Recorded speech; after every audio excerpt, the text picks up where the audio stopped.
है आपका मैथ के इस नए यूट्यूब चैनल पर। हम देख रहे हैं आज अर्थमेटिक प्रोग्रेशन समानता श्रेणी। अगर ये वीडियो आपने अंत तक देख लिया एपी है ना, आपके पूरी तरीके से समझ में आ जाएगी। अर्थमेटिक प्रोग्रेशन देखने के लिए सबसे पहले अपन देखते हैं सीक्वेंस क्या होती है। सीक्वेंस का मतलब है कोई चीज़ किसी पैटर्न में लिखी हो, जैसे 1 2 3 4। ये एक पैटर्न में लिखे हुए हैं कि 1 के बाद 2 आ रहा है, 2 के बाद 3 आ रहा है, 3 के बाद 4 आ रहा है, 4 के बाद 5 आएगा। ये एक पैटर्न है, जैसे 3 6 9 12 15। इनमें 3 जुड़ता जा रहा है, तो एक एक पैटर्न में लिखे हुए हैं, तो आगे की संख्या अपन बता सकते हैं कि 15 के बाद 18 आएगा। तो ये एक सीक्वेंस है, इसको क्या कहेंगे? सीक्वेंस। लेकिन अगर इसी सीक्वेंस को आगे बढ़ाते हुए अपन बोलें कि 100वां टर्म बताओ, 100वां पद बताओ, तो अपन 3 जोड़ते थोड़ी जाएंगे, 3 आगे चलते 100, ऐसे तो काफ़ी टाइम लग जाएगा। तो इसके लिए अगर अपन फार्मूला डिफाइन कर दें, कोई फार्मूला डिफाइन कर दें, तो अगर उस फार्मूले के माध्यम से अपन सीधा ही 100वां पद बता पाएँ, 100वां टर्म बता पाएँ, तो यही सीक्वेंस प्रोग्रेशन बन जाएगा। तो वही मतलब किसी भी श्रेणी को, किसी भी सीक्वेंस को एक फार्मूला के रूप में डिफाइन कर दें तो वो श्रेणी बन जाता है। अपन इतना समझे। तो मान लीजिए अर्थमेटिक प्रोग्रेशन देखते हैं। तो कोई पद है, मान लीजिए पहला पद A1 लिखा, दूसरा A2 लिखा, तीसरा A3 लिखा, चौथा A4 लिखा, पाँचवा A5 लिखा, ऐसे चलते जा रहे हैं। अब A2 में से A1 घटाया और ये इक्वल आ गया A3 में से A2 के, ये इक्वल आ गया A4 में से A3 के। नहीं समझे? मतलब A1 में जितना जोड़ रहे हैं ना अपन, उतना ही A2 में जोड़ने पर A3 प्राप्त हो रहा है, A3 में उतना जोड़ने पर A4 प्राप्त हो रहा है, A4 में उतना जोड़ने पर A5 प्राप्त हो रहा है। ऐसे ही आगे आगे प्राप्त होते जा रहे हैं। मतलब इन दोनों के बीच का जो अंतर है, इन दोनों के बीच के अंतर के बराबर है, इन दोनों के बीच में अंतर के बराबर है, इन दोनों के बीच के अंतर के बराबर, मतलब बराबर टर्म चल रही है, तो उसको कहते हैं डी। डी मतलब कॉमन डिफरेंस, मतलब सार्व अंतर, सार्व अंतर डी, इसको कहते हैं कॉमन डिफरेंस। ठीक है, उसको कॉमन डिफरेंस कह देंगे। मतलब A1 में कुछ D जोड़ा तो A2 आया, A2 में D जोड़ा तो A3 आया, A3 में D जोड़ा तो A4 आया, A4 में D जोड़ा तो A5 आया, A5 में D जोड़ा तो A6 आया। ठीक है, अब D जोड़ते हुए अगला पद प्राप्त हो रहा है, तो अपन ये लिख सकते हैं ना, मान लीजिए पहला पद A है, तो A में D जोड़ा तो A plus D, A plus D में D जोड़ा तो A plus 2D, A plus 2D में D जोड़ा तो A प्लस 3D, ऐसे ही प्राप्त होता जा रहा है। अपन ने ये क्या माना था? पहला पद। ये क्या माना था? दूसरा पद। ये क्या माना था? तीसरा पद। ये क्या माना था? चौथा पद। तो अपन क्या कह सकते हैं? A2 जो होता है A प्लस D होता है, A3 जो होता है A प्लस 2D होता है, 3 एक कम, A4 जो होता है A प्लस 3D होता है, 4 एक कम A प्लस 3D। A100 आप बताओ A100 क्या होगा? A प्लस 99D, मतलब इससे एक कम, एक कम, मतलब A प्लस 99D, A100 जो होगा, मतलब A में 99 पद जोड़ने पर A100 प्राप्त हो जाएगा। अब देखिए, अब अपन को मान लीजिए nवां पद प्राप्त करना है। nवां, कोई nवां पद, n तो अपन कुछ भी मान सकते हैं, 5वां 10वां। तो nवां पद क्या होगा? A प्लस, इससे एक कम n-1, एक कम 100 में से एक कम 99, और an में से A प्लस n एक कम, तो A plus n-1 into D. यही nवें पद का फॉर्मूला है। इससे कोई भी nवां पद प्राप्त कर सकते हैं। पहला पद होता है A, दूसरा पद होता है A प्लस डी, मतलब D जोड़ने पर प्राप्त होगा। A1 A2 A3 A4 है, तो A2 को क्या लिख सकते हैं? A plus D. A4 है तो A4 को क्या लिख सकते हैं? A plus 3D। A 122 D, A plus 122 D क्या होगा? A 123, 123 पद। ऐसे A 200 क्या होगा? A प्लस 199D, ऐसे। तो A nवां पद क्या होगा? A plus n-1 into D. इससे कोई भी nवां पद निकाल सकते हैं अपन। अब चलिए, इतना सीखा अपन ने, तो एक एग्जाम्पल से अब आगे समझने की कोशिश करते हैं। एक एग्जाम्पल देखते हैं। एक एग्जाम्पल देखेंगे तो मान लीजिए कोई एग्जाम्पल है, इस श्रेणी लेते हैं। पहले सिंपल वाले लेंगे, फिर थोड़ा टफ वाले। 1 2 3 4। इसमें पहला पद क्या है आप बताओ? पहला पद क्या है? 1। अब देखते हैं कि ये श्रेणी समांतर श्रेणी है कि नहीं। इन दोनों के बीच का अंतर क्या है, d बराबर 2 - 1 1। इन दोनों के बीच का अंतर क्या है, 3 - 2 1, 4 - 3 1। तो हाँ बराबर d आ रहा है, तो ये समांतर श्रेणी है, समांतर श्रेणी है।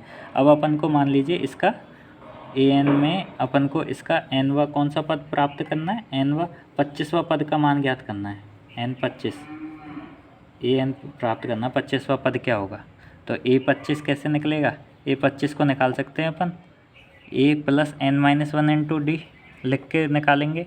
तो कैसे आएगा, a क्या है 1 + n - 1 n 25 - 1 24, d की वैल्यू कितनी है 1, तो 24 और 1 25, n पद 25 ही आएगा। और ये खुद भी सोच सकते हैं अपन, एक एक बढ़ते हुए आ रहा है तो n 25 पे 25 ही तो आएगा, ये भी सोच सकते हैं। दूसरा क्या सोच सकते हैं कि a 25 निकालना है, तो a 25 क्या होता है, इससे 1 कम, तो a + 24 d, तो a 1 + 24 × 1 25, ऐसे भी निकाल सकते हैं।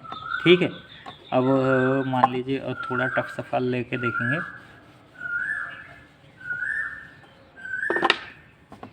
एक लेते हैं, 1 3/2 2 5/2 3। अब मान लीजिए इसका 30वां पद ज्ञात करना है, 30वां पद कैसे ज्ञात करेंगे, मान लीजिए a बराबर, इसमें मान लीजिए क्या a बराबर 1 तो है ही है, d कैसे निकालेंगे 3/2 - 1, तो 3 - 1 1/2। अब देखिए 2 में से 3/2 घटा के देखा तो 1/2 ही आ रहा है, मतलब सारवंता समान है, मतलब ये AP है। तो AP वाला फॉर्मूला लग जाएगा, 30वां पद निकालना है। तो A30 बराबर क्या लिख सकते हैं अपन, a + 29 d। ये क्या है, ये 29/2, तो क्या आ जाएगा 31/2। A30 क्या होगा 31/2। अब मान लीजिए किसी AP के अपन पदों का योग निकाल रहे हैं, तो पदों का योग निकालने का फॉर्मूला होता है SN बराबर n/2 2a + n - 1 × d। ये फॉर्मूला होता है, ये अपने को याद रखना है। अब इसको अलग तरीके से कैसे लिख सकते हैं, n/2 + a + a, 2a को a + a+ लिख दिया, n - 1 × d। ये फार्मूला अपन जानते हैं किसका होता है, ये फार्मूला होता है an का, या l कह सकते हैं, मतलब an पदों का योग यही तो होता है, an वतन। तो इसको क्या लिख सकते हैं अपन, n/2 a + l। अगर अंतिम पद दिया हो, nवा पद दिया हो, तो n पदों का योग का फॉर्मूला एक ये होता है n/2। अंतिम पद पता हो तो ये, अंतिम पद पता ना हो, n पता हो तो ये वाला फॉर्मूला काम में ले लेंगे n/2। अब कोई एग्जांपल देख के पता लगाते हैं अपन। अगर वीडियो पसंद आ रही हो ना, तो आपको थोड़ी भी पसंद आ रही हो तो वीडियो को लाइक ज़रूर करें। मैथ को ऐसे ही ईजी वे में समझने के लिए सब्सक्राइब ज़रूर करें चैनल को। देखिए एग्जांपल देखते हैं अपन, 1 3/2 2 5/2। थोड़ा टफ एग्जांपल ले रहा हूँ आपके लिए। 100 पदों का योग निकालना है, मान लीजिए 100 पदों का योग निकालना है। 100 पदों का योग, तो पहला पद क्या है, ये रहा 1, d निकाल लेंगे अपन, दूसरे में से पहला पद घटा के 1/2 आ जाएगा। अब अपन को 100वां पद निकालना, 100वें पद को योग निकालना है, तो अपन सीधा निकाल के देखते हैं। चलो दो तरीके सीधा निकाल के देखते हैं। तो S100 क्या होगा,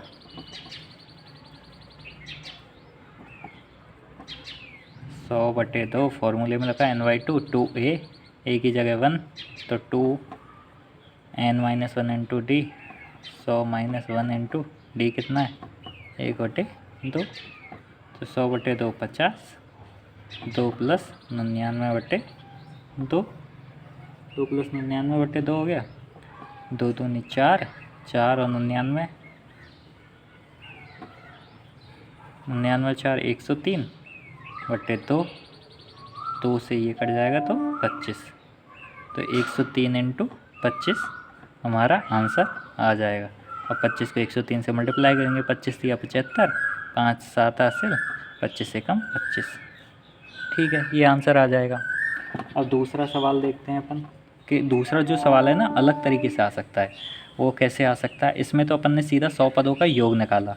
और मान लीजिए अपन से कभी पूछ ले किसी सवाल में, कोई श्रेणी दे दी अपने को, जैसे ये दे दी 1 4/3 5/3 2 मान लीजिए इसका कौन सा पद 37 है, 37 ऐसे आगे चल के इसी श्रेणी में आगे चल के 37 आएगा, पर अपने को पता नहीं है, इस श्रेणी से अंदाज़ा नहीं लगा सकते अपन 37 का कौन सा पद आएगा। तो कौन सा पद 37 है उसको पता लगाने के लिए अपन देखते हैं कि ए बराबर 1 है। अपन को क्या क्या पता है वो लिखते हैं अपन पहले। तो ए बराबर 1 पता है, डी जो अपन निकाल सकते हैं वो निकाल सकते हैं 4/3 - 1, तो डी पता है। अपने को ये पता है कि कौन सा पद 37 है ये निकालना है, पर पद की वैल्यू पता है अपने को 37 है।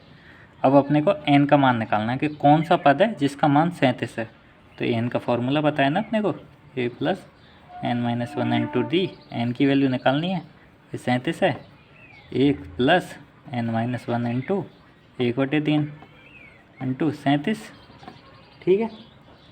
तो अब इसको सॉल्व करेंगे तो क्या आएगा, n - 1/3 36,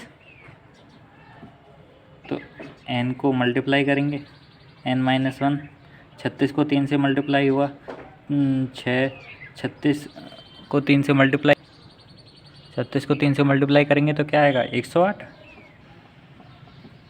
तो इधर जाके एक इधर जाएगा तो 109, तो मतलब 109वां पद 37 है। क्या पता लगाया अब तक अपने, क्या देखा अपन ने, जो इम्पोर्टेंट चीज़ें देखी मैं उनका रिवीजन करा देता हूँ। समानता श्रेणी है, किसी समानता श्रेणी में पहला पद, दूसरा पद, तीसरा पद, चौथा पद, इन सभी पदों के बीच अंतर समान रहता है। उस अंतर समान रहता है, उस अंतर को सार्वंतर कहते हैं, उसे कहते हैं डी। मतलब a2 - a1, a3 - a2, मतलब आने वाले दो पदों के बीच अंतर समान रहता है, पहली बात। दूसरा अपन ने पढ़ा an, जो कोई भी nवां पद निकाल रहे हैं उसका मान निकाल सकते हैं a + n - 1 × d से। अपन सीधा कह सकते हैं a 100 निकालना है तो इससे एक कम जाना है, a + 99 d। वो ऐसे ही आता है, यहाँ a की जगह n की जगह 100 रखा तो 100 - 1 99 d, ऐसे an।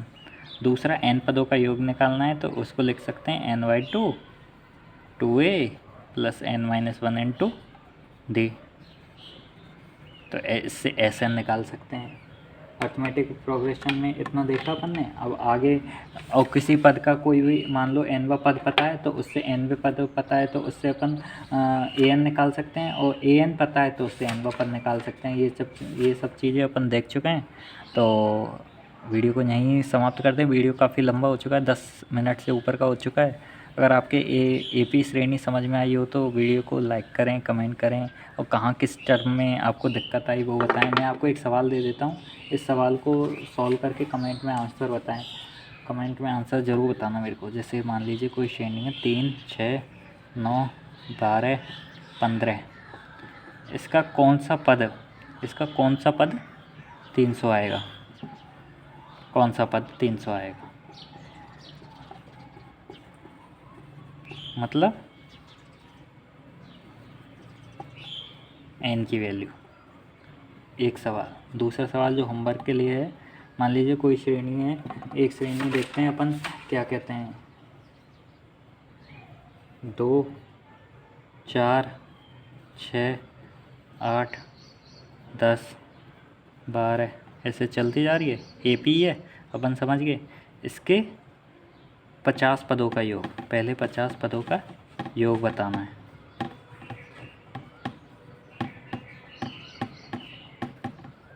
और ये 50वीं टर्म कौन सी होगी ये भी बताना है।